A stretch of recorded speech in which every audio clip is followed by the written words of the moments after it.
You know what's literally eating you alive from the inside? Self-criticism. And I'm not talking about healthy self-reflection here. I'm talking about that vicious inner voice that never shuts up, constantly telling you you're not good enough. Picture this.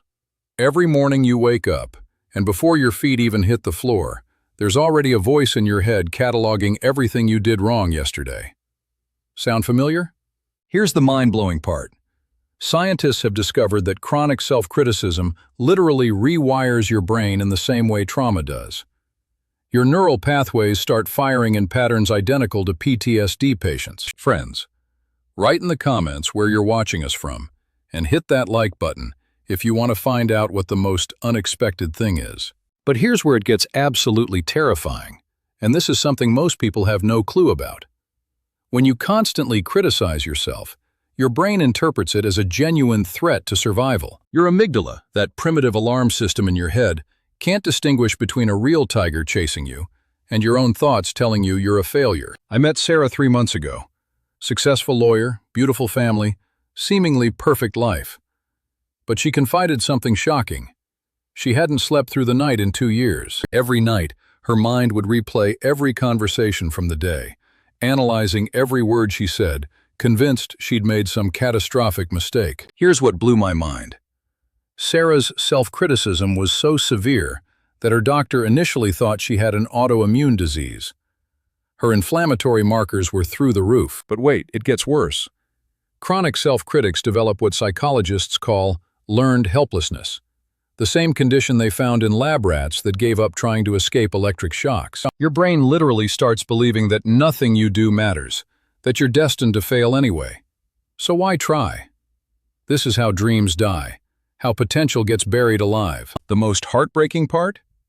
Self-critics often think they're motivating themselves. If I'm hard on myself, I'll perform better, they say. But research proves the exact opposite. Stanford University conducted a fascinating study. They took 2 groups learning a new skill.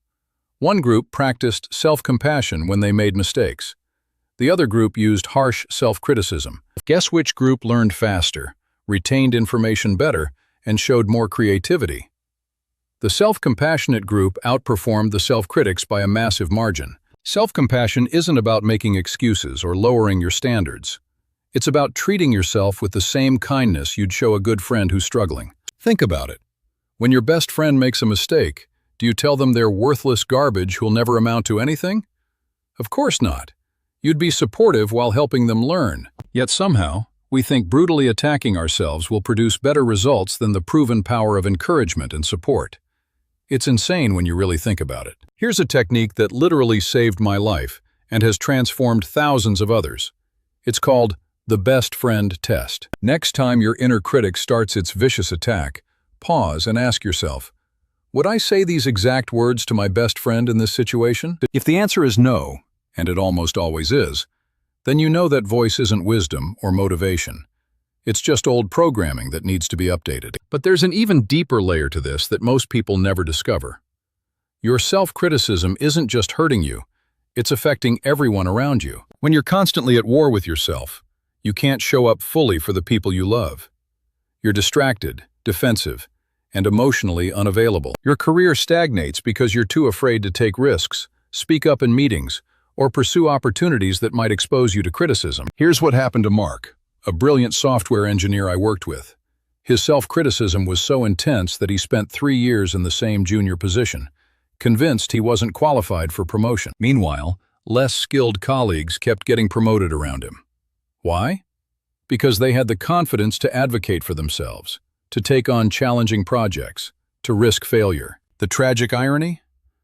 Mark's manager later told me they'd been waiting for him to show initiative, not realizing that his perfectionist paralysis was masquerading as lack of ambition. This is how self-criticism becomes a self-fulfilling prophecy. You believe you're not good enough, so you don't try, so you don't succeed, which proves you were right all along. But here's the incredible news that's going to change everything for you. Your brain has something called neuroplasticity, which means it can literally rewire itself at any age. They recover from setbacks faster, learn from mistakes more effectively, and achieve greater success in every measurable area of life. The research is absolutely clear. Self-compassion leads to better physical health, stronger relationships, higher achievement, and genuine happiness that doesn't depend on external validation. So how do you make this transformation? It starts with catching your inner critic in the act. Most of us are so used to that voice that we don't even notice it anymore. For 1 week, I challenge you to simply notice every time you speak to yourself harshly. Don't try to change it yet. Just observe it like a scientist studying an interesting specimen. You'll be shocked at how often and how viciously you attack yourself for the smallest things. Spilling coffee, forgetting someone's name, taking too long to respond to a text. Then literally speak to yourself the way you'd speak to someone you care about. It might feel weird at first, but remember, you're rewiring decades of conditioning. The most successful people I know have mastered this art of inner kindness. They push themselves hard, but from a foundation of self-respect, not self-hatred. The question isn't whether you deserve kindness from yourself.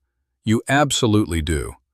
The question is, are you ready to stop being your own worst enemy and start being your own best friend? Your life